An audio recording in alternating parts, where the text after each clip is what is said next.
मैं doctor RM Sharma, सह आचार्य संगीत।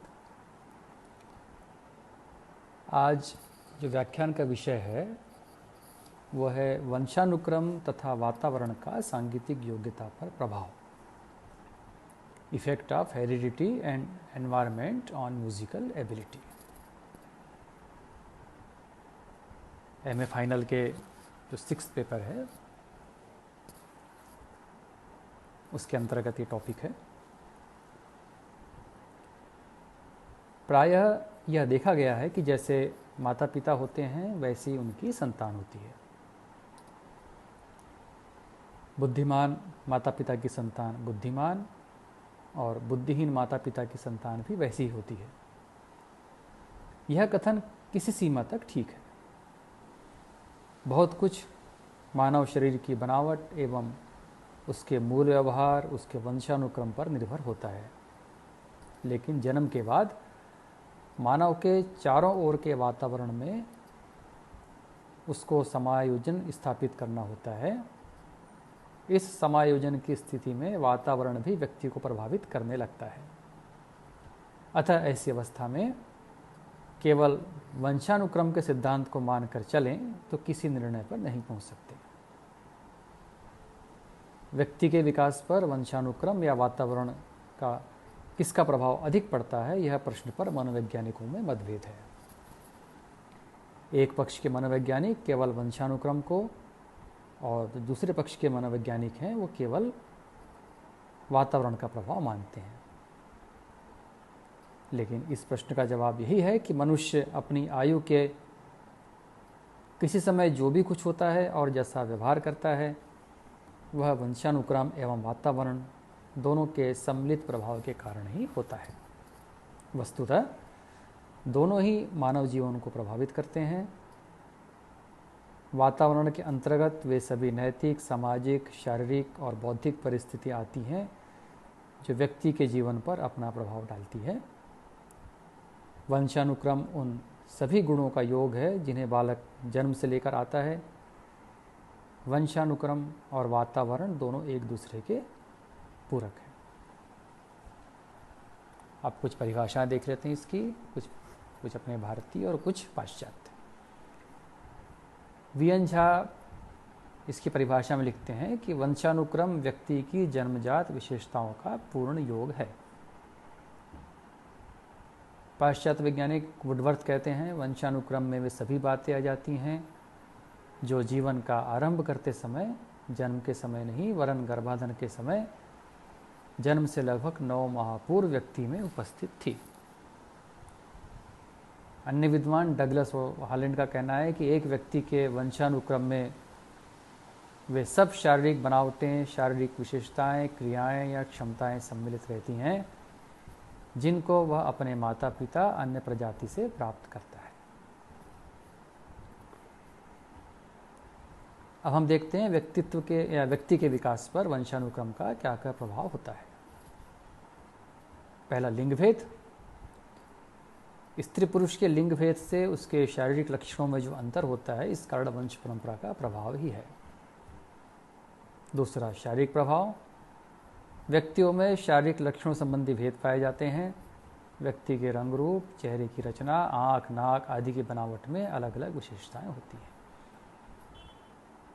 तीसरा, बुद्धि पर प्रभाव। मनुष्य की प्रतिभा और बुद्धि का निश्चय वंश परंपरा से होता है। इस विषय में कई प्रयोग हो चुके हैं जिसका सार यही है कि व्यक्ति का बुद्धि का मंद तथा तीव्र होना वंशानुगत ही है। चौथा प्रभाव है व्यक्तित्व पर प्रभाव। व्यक्ति विशेष सामाजिक स्थितियों का कार्य है। यह बात उन परिवर्तनों से भी स्पष्ट हो जाती है जो व्यक्तियों के व्यक्तित्व में देखे जाते हैं। पांचवा, स्वभाव पर वंशानुक्रम का प्रभाव। स्वभाव व्यक्ति का महत्वपूर्ण भाग है जिस पर वंश परंपरा का प्रभाव पड़ता है। स्वभाव बहुत कुछ मनुष्य के आंतरिक चालकों पर निर्भर करता है। आंतरिक चालकों की गति पर ग्रंथियों का भारी प्रभाव पड़ता है। अभी बात की थी हमने वंशानुक्रम की, अब बात करते हैं वातावरण की।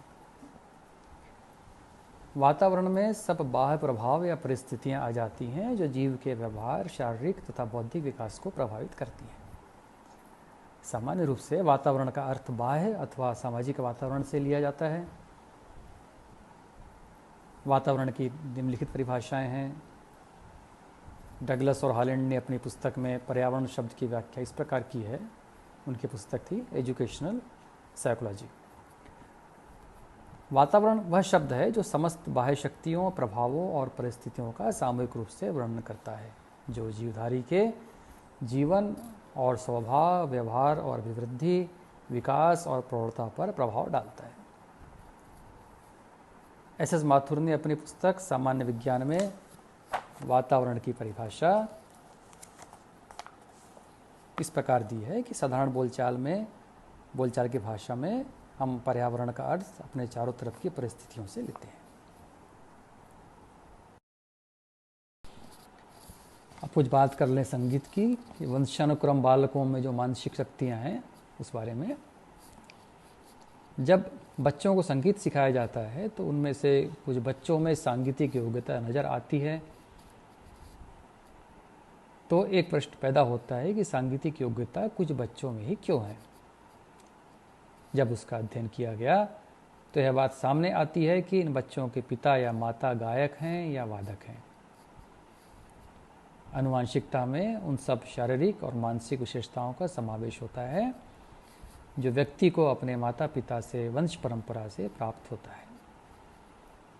संगीत एक ऐसी क्रियात्मक विद्या है जिसमें वंशानुक्रम का काफ़ी महत्व है। वर्तमान में उच्च कोटि के कलाकारों के जीवन वृत्त का जब अध्ययन किया तो यही बात सामने आई है कि उन कलाकारों के पूर्वज गायक अथवा वादक रहे हैं। यदि पिता एक बड़ा गायक है तो उसका बच्चा बचपन से ही सुरीला होगा। उसको सुर के ज्ञान के लिए विशेष मेहनत नहीं करनी पड़ेगी। नृत्य में तो पूर्ण रूप से वंशानुक्रम ही उत्तरदायी होता है, क्योंकि नृत्य के लिए शारीरिक सौंदर्य एक महत्वपूर्ण अंग है। हाथ, पैर, आँख तथा शरीर की बनावट आदि सभी व्यक्ति वंशानुक्रम से ही प्राप्त कर सकता है। वंशानुक्रम प्राप्त बालकों में कुछ शारीरिक तथा मानसिक शक्तियाँ प्रबल होती हैं, जैसे मूल प्रवृत्तियाँ, प्रेरक, संवेग, स्नायुमंडल, ज्ञानेंद्रियाँ, प्रतिक्षेप क्रियाएं, स्वभाव, शारीरिक तथा मानसिक क्षमता।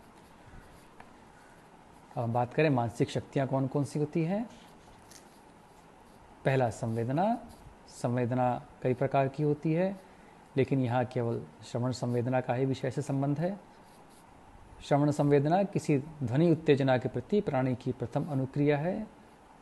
ध्वनि तरंग द्वारा ही हमें श्रवण संवेदना होती है। कानों द्वारा सांगीतिक ध्वनि ग्रहण की जाती है। जिस विद्यार्थी की ध्वनि संवेदना जितनी अधिक होगी उतना ही संगीत सीखने में उत्साहिक सिद्ध होगी। संगीत की वंश परंपरा में जन्मे बालक में संवेदना का गुण दूसरे बालकों से अधिक होता है। दूसरी शक्ति है स्मरण। छोटे बच्चों की फिल्म संगीत का गीत गाते सभी ने सुना होगा। बच्चे पूरे गीत बिना रुके गा लेते हैं, यह उनकी स्मरण शक्ति है। मनोविज्ञान के अनुसार कुछ बालकों में जन्मजात ही स्मरण शक्ति होती है। तीसरी शक्ति अनुकरण। अनुकरण सीखने की एक प्रक्रिया है। इससे सीखने वाला अन्य व्यक्ति की क्रियाओं को अच्छी तरह से ध्यान से देखता है और वैसा ही करने की चेष्टा करता है।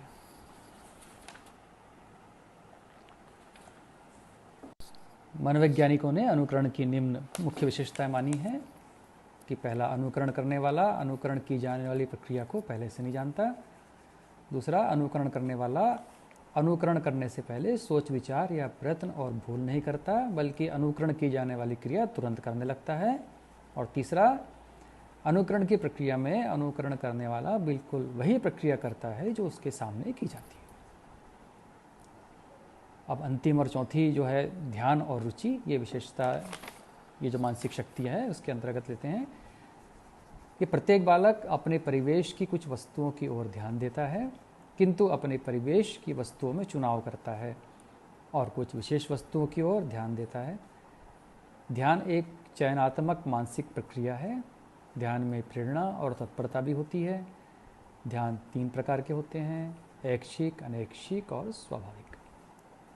ऊपर लिखे तीनों प्रकारों में स्वाभाविक ध्यान या बालक को वंश परंपरा से प्राप्त होता है। रुचि क्रिया न होकर एक स्थायी प्रवृत्ति अथवा मानसिक संरचना है जो कि चेष्टात्मक क्रिया को आवश्यक चालक शक्ति प्रदान करती है।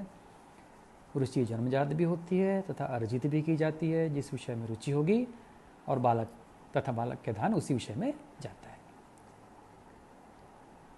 ये इसका जो हमने आज विषय लिए इसका प्रथम भाग है। कल इसकी हम आगे वंशानुक्रम, वातावरण, इस वंशानुक्रम प्राप्त बालक में क्या सांगीतिक योग्यता होती है और अन्य बिंदुओं पर हम आगे की व्याख्यान में चर्चा करेंगे।